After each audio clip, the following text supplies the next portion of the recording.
Hello, Katden lovers and Katden followers. Is it true na si Kathryn Bernardo and Alden Richards ay spotted na magkasama sa isang restaurant? I-fact check po natin yan para at least po magkaroon tayo ng isang legit na news about it. But before, at ngayong araw nga, ito na dahil may mga nag-comment kasi doon po sa aking channel. Sinasabi nila na parang hindi sila sumasang-ayon dahil wala naman daw bad sa body language ni Miss Kathryn Bernardo na nagkagusto siya kay Mr. Alden Richards. So, binalikan ko po ang ilan sa mga videos nitong si Miss Kathryn kung saan isa lang ito sa mga pagbabakita kung gaano po siya concerned dito kay Mr. Alden Richards during po dun sa first night kung saan papalabas yung Hello Love Again. Naka-white po sila, nakala mo para silang ikakasal. At meron pong dumikit dito kay Mr. Alden Richards. Todo paniwanag si Alden during that time. At si Kathryn bilang isang OC. Alam niya kasi si Alden Richards napaka-OC po yan pati sa mga damit niya. So talagang nag-alala po si Kathryn Bernardo. Hindi pa ba sapat yung mga ganitong gesture para masabi natin na nagpakita rin naman talaga ng interes si Miss Kathryn Bernardo kay Alden? And way back, sa interview ni Miss Kat, sabi niya pag napapagod daw siya, bigla na lang siya napapatitig at napapatingin kay Mr. Alden Richards. At sinasabi niya na kung ito nga hindi nagrereklamo, diba, sa dami ng kanyang ginagawa, siya pa kaya, 'di ba? At isa rin sa mga sinabi ni Miss Kathryn na parang pinayuhan niya si Alden Richards na don't always say yes. Sabi niya, kung hindi ka naman superhero para lagi mo sabihin pwede.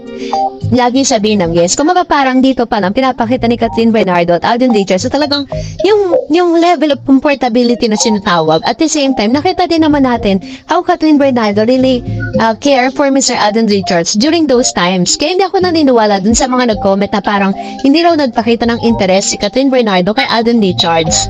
Kasi tayo namang mga nanonood, nararamdaman naman natin yun. Hindi naman tayo pinanganak kahapon para hindi natin maramdaman yung mga pinapakitang pahiwatig ni Miss Kathryn. And isa pa sa mga talaga namang pinag-uusapan ngayon at ang dami pong nagdi-DM tsaka nag-chat po sa akin Facebook page asking about this photos kasi someone or somebody kasi is nag-send or parang meron pong isang fan ni Kathryn or ni Alden Richards ang nakuhanan po siya sa isang restaurant kung saan kasama niya po dito yung kanyang daddy, kasama niya si daddy, si Alden Richards, tapos po si Angel. Tapos may katabi si Mr. Alden Richards na girl na medyo morena siya. Malayo po yung kuha niya. So, pinaghihinalaan ng ilang mga Kathryn or Katden fans na it was Kathryn Bernardo. Nasa conscious yan Pero kung i-zoom po ninyo, si Raisa Polkerson po yung kasama niya dyan. Kasama ni Alden Richards yung family niya. Dito po sa Conscious Restaurant. Kasi ang pagkakaalam ko po dito kasi, kasama niya rin dyan sila Miss Barbie Forteza. Tapos yung isa pang artista na parang kaibigan din ni Alden na nag-jogging po sila dyan prior to that event. So, kaya po talagang may mga nag-chat sa akin, hindi ko po sila sinasagot kasi nag-claim sila na si Kathryn to. Pero, nakikita mo naman na medyo singkit ang mata. Yan, siya po yan, si Miss Raisa Polkerson.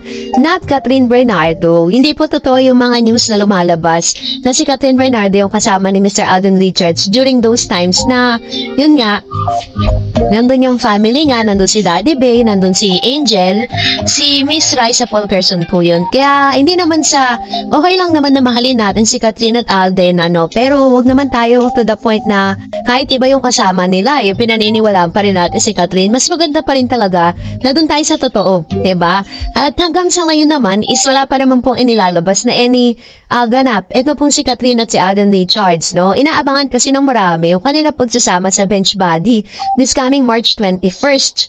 Yun po yung Samoa. So, dahil dyan, narito naman ang ilan sa mga komento ninyo. Unahin natin si LB Gatdula. Di naman siguro tama kay Kat saan siya happy. Doon tayo, sana huwag siyang lolokohin. Marami po kasi mga parang natatanggap na nila na si Kathryn Bernardo daw ay talagang boyfriend na, itong si Mayor. Pero wala pa, nasa pa lang sila. Wala pa sila sa sukdulan. Sabi ni Ms. Herminia Mangilan, hayaan nyo na sila lahat para sa work nila at para sa business nila yan. Alam nila kung anong ginagawa nila ng parehas lang sa sila. Kailangan nila ang vloggers at mga artista. Very true. Kasi sabi nga ng isang showbiz insider, sometimes may tinatawag na gimmicks. No, sabi ni Miss Annabel Guard, ay naku Miss Stars, wala silang magawa talaga, no? At dinamay pa talaga nila yung mga walang kaalam-alam. Like Mayor Soto, bakit di na lang manahimik sila? Kat din is solid na wala nang titinag pa sa Kat din. Very true. Diba? Bakit pilit nilang idunudugtong kung kani-kanino na lang nila kinakabit pangalan ni Kat? Sabi ni Miss Evelyn, Diyos ko Lord, bakit ang daming pagsubok ngayon ng Kat din? Sana manahimik na mga taong walang magawa sa buhay. Kat din, magpakasal na lang kayo para matigil na sila. God bless. Ayan. Ito naman yung kanyang komento with regards to this. And another one, sabi po ni Miss Will Malagasca, hindi ako naniniwala na mag-on na sila ni Mayor. Ano ba yan? Ang galing gumawa ng fake news ang mga mapanirang vlogger. Ay nako, di ako naniniwala dyan. Basta ako, di mababal ang idol ko. Hotden forever pa rin. Ako, Hotden, love you, Hotden. Sabi ni Mama si Herminia, sana magtiwala lang tayo sa mga idol natin at hayaan natin ng chismis. Importante yung tiwala natin sa idol natin kasi kahit ano pa ang mangyari, saka nila, suportahan pa rin natin sila. Yan ang tunay na nagmamahal. Ayan, ito naman yung kanyang komento with regards to this, which is tama naman, diba?